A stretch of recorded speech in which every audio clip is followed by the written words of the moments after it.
Iets wat elke gelowige goed moet verstaan, is dat ons sondige mens, volgens Romeine 6 vers 4 tot 7, deur ons geloof in Jesus Christus saam met hom aan die kruis gekruisig is.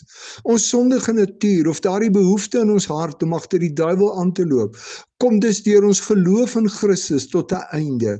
'n Getroude man of vrou kan nie met 'n ander trou nie. Maar as die lewensmaat dood is hy vry om weer te trou. Net so word ons deur ons geloof in Jesus Christus vry van die mag van die sonde oor ons.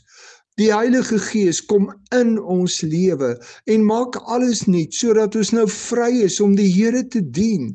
As ons in Christus is ons nie meer slawe van die sonde nie. Ons hoef dus nie meer te doen wat ons sondige natuur vir ons sê om te doen nie. Christus het ons deur die Heilige Gees vrygemaak, sodat ons nou nuwe mense is wat onder beheer van die Heilige Gees leef. As ek saam met Christus gesterf het, kan ek nie langer leef vir dit waarvoor Christus sy lewe aan die kruis gegee het nie. Ek is saam met Christus dood vir daardie dinge en moet nou saam met Christus opstaan uit hierdie doodse lewe tot die nuwe lewe wat Christus aan die kruis vir my gebring het.